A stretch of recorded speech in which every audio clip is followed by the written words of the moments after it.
Well, good afternoon.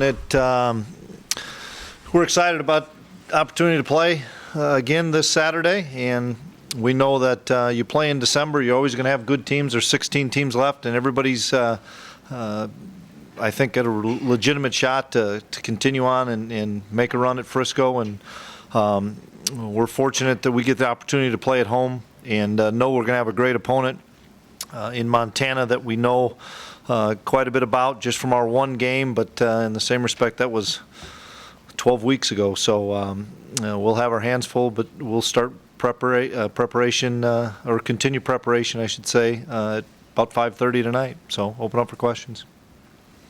How much can you take from the first game to 12 weeks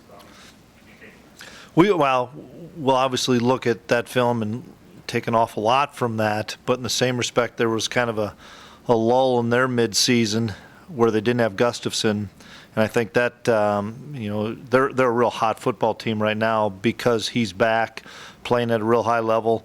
I think they have a really good defense and had a good defense all year long, but getting Gustafson back the last few weeks of the season and then into the playoffs, they're kind of clicking on all cylinders.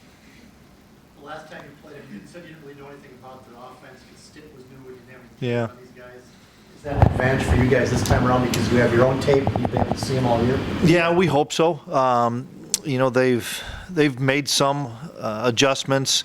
A lot of their personnel has remained the same. Obviously, with the quarterback situation being what it was when he was injured, a couple of wide receivers are jumping out a little bit more, other than just the main two that we struggled with. Roberts, I think 86 is doing a phenomenal job for him, and I really like their combination of running backs. They've been successful rushing the football, which if they are, then they become more balanced, and then they become more difficult to defend. What do you think about Easton against this Montana defense? Just where he can threaten? Yeah, it's a big challenge for Easton because I thought we had some great windows of throwing the football early on against them. And then we were able to run the quarterback. I think they have a good sample size now with Easton of 5 games that they're going to be able to game plan for Easton, but I know Easton's excited about his opportunity. This is one of the better defenses that we face. They've got a lot of seniors, a lot of upperclassmen that are playing on defense, that are playing at a high level, and so it's going to be a big challenge for Easton and our offensive coaches and offensive players. Where is CJ at health-wise, and how important will it be to have him this time?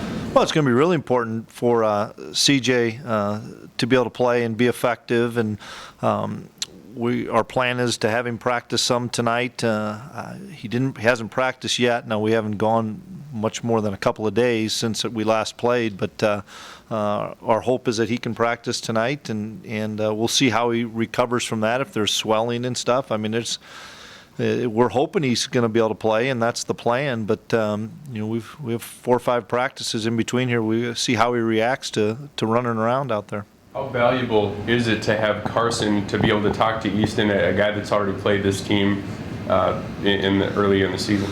Well, it's valuable, and the other thing is just Easton being able to, the fact that he was at the game and be able to watch our game against them, as well as some of the other teams that probably play a similar style of defense that you could see. South Dakota State plays, somewhat of a similar style. So there's some things that I'm sure that will be an advantage, but in the same respect, they've played us as well, too. And, we've evolved, obviously, offensively. So there'll be kind of a chess match to see who's going to make changes or adjustments. And we have to do what we've done well the last 5 weeks, which is rush the football. And if we're able to rush the football, a lot of things are opening up for us. If we struggle to run the football, then we're going to be in for a long day. We watched the game on Saturday, and what did you think of Gustafson? Well, I did watch it on Saturday. Really sharp the first half. I thought South Dakota State adjusted and did a really nice job in the second half, and pressured him, did a few different things coverage-wise that they were not as effective in the second half. But I know that first half, when they got into a good rhythm, South Dakota State had a hard time slowing them down, and then they were able to knock them out of rhythm. And then South Dakota State was able to at least control the football some in the second half to keep Montana on the sidelines. And that's what you have to be able to do, is you have to be able to try to limit some of their plays by holding on to it yourself, even if you're not scoring points every time, but you're getting two to four first downs and keeping their guys on the sideline. 92 plays, I know that stat kind of stuck out to you. How big of a factor is that? Well, it's a huge factor. I mean, that offense in general wants to run between 90 and 100 plays, and when they're clicking, they're able to do that. And part of that is our ability to get off the field on third down, which can limit some of those plays, and our ability to stay on the field offensively on third down. Those are the two big factors that we're going to visit with the guys about, and the coaches already have, is we have to stay on the field when we have third and 1 to 4, or third and 1 to 5. We have to be able to move the chain so the clock continues to run. And then defensively, if we can get them into some long yard situations and get them into 3rd and 7, 8 plus, we have to be able to get off the field. And if you're able to do those things, you're probably going to flip the plays. And doing that changes time of possession. And if we can't do those things, then it's going to be difficult, because they've got tremendous skill at wide receiver and a great quarterback on third down that knows where he's going with the football. And defensively, whether or not it's pressure or they have really good coverage guys as well. We have to have a great game plan on these third down situations. Chris, would you say you guys changed a lot since that first game? A little bit? I'd say we changed a little bit is all, Jeff. There's still, Carson was running the football as well as what Easton's doing. I think we're better. In fact, I know we're better at running back right now than we were game one. Simply because, King's 12 games or 11 games into it. Bruce Anderson's not really a true freshman anymore. I think Chase will be able to do some things. He's back healthy. It just gives us more weapons there offensively. I think, we didn't have Darius Shepard. We had him, but he wasn't really healthy that game. He'd come off an injury. I think we're healthier on the offensive line, even though most of the guys played. Jack didn't play. I guess Plankers didn't, but we're healthier on the offensive line as well. Coach, how important will the crowd noise be? And I don't mean from the rah-rah standpoint. I mean from actually maybe affecting what they do.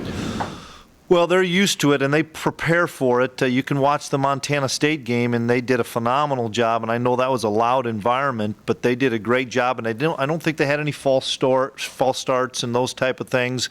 But in the same respect, the ability to change plays is where I think it can be a factor. And I know that Bison Nation will be crazy in here. It'll be a really loud environment that hopefully we'll be able to create some confusion where they have to make some changes of some plays. And I think they'll have the time to do it. Just simply that's what your no-huddle offense's ability to make those changes.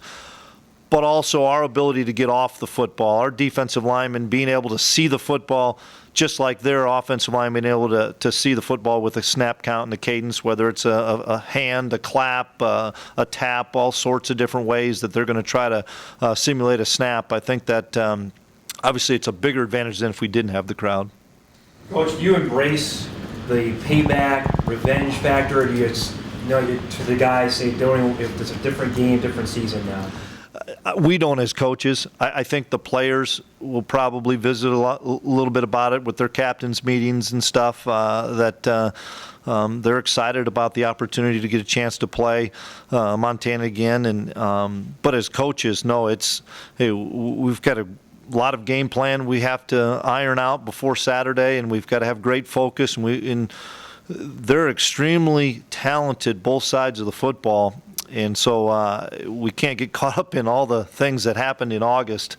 That December is a different time, and it's just exciting to play football in December. You're playing football in December, and you're an FCS program. You're doing some really good things. Would you envision having to play a ton of, more nickel, or would you even look at more 3-down lineman looks or some of those types of things, Chris, just because of what they do? Yeah, we'll look at a little bit of everything, Brian. We'll look at some 3-down stuff. We'll, based on the health of CJ, play some nickel, move some guys around, so to speak.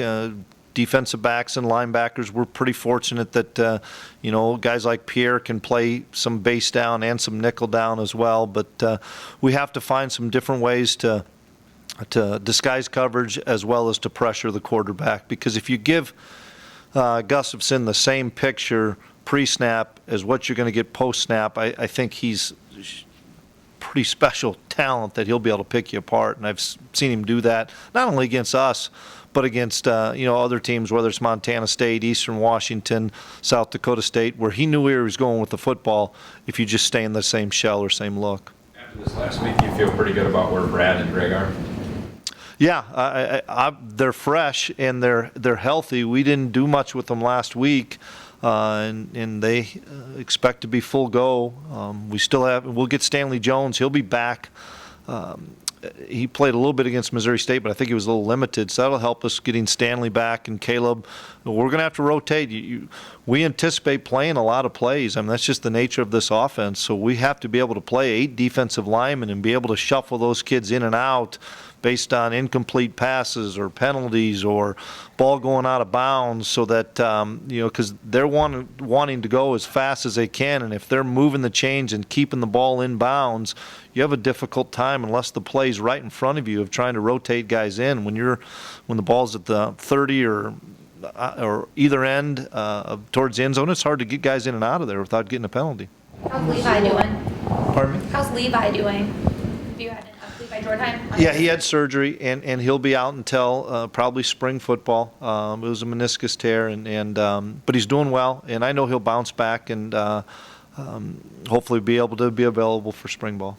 In Missoula, was it a case of you guys didn't quite have the depth built on the defensive line yet, or that you couldn't get off the field to get guys in the game? Because at the end of the game, you guys were gassed. Yeah, I think it was a combination of a couple things. One, we couldn't get off the field, and had we gotten off the field on any of those third down situations or even a fourth down, we'd have been okay. But I think that last drive was, 14, 16 plays. You're going to get gassed. And when they were going at that tempo, we couldn't get them in and out fast enough. Shoot, we were tiring them out just by running them in and out. Running out Chatsey 40 yards and then running him back in a play later wasn't probably making him very fresh. So part of that was their tempo and us not getting off the field without question. Would it be fair to say that might be the position group that's improved the most from game 1 to now, would be D-line? Probably a pretty fair assessment. We as coaches feel better about the depth we have in general to be able to say we're going to play, whether it's Caleb and Stanley quite a bit more, or that was Steidel's first game too, and Grant Morgan played some in that game, but it's probably the most improved, and I like how Greg Menard's playing right now. Greg is playing at a really high level, and we're going to need to find ways to rush the passer with 4 guys. I thought Nate played really well that first game. I thought Brian did too, but we're going to need to find a way to put pressure on the passer with those 4 guys, whomever that may be, without having to pressure all the time with the 5th or 6th guy. Montana might be without their leading tackler. He broke his arm against South Dakota State. Does that change anything that you guys might want to do offensively? No, it really won't play a factor into it at all, simply because if we lost one of our guys, we're not going to recreate the wheel and have a brand new game plan. Good programs like Montana has and like we have, next guy up has to be able to play, and that guy's been practicing all year long for his opportunity. How much of that they changed, Chris, with Gustafson back? Was it a team that seemed like it was maybe going off the rails, and when he came back, they've been gangbusters since?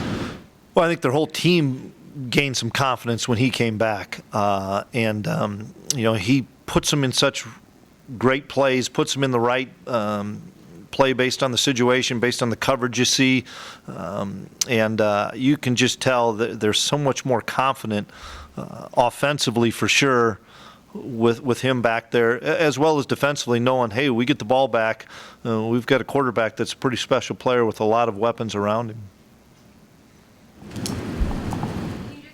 On the Missouri Valley All-Conference guys, just the respect there. Yeah. I thought that was great. We had 7 on first team, I believe, and 4 on the second. Did we have? And then we had some honorable mention guys.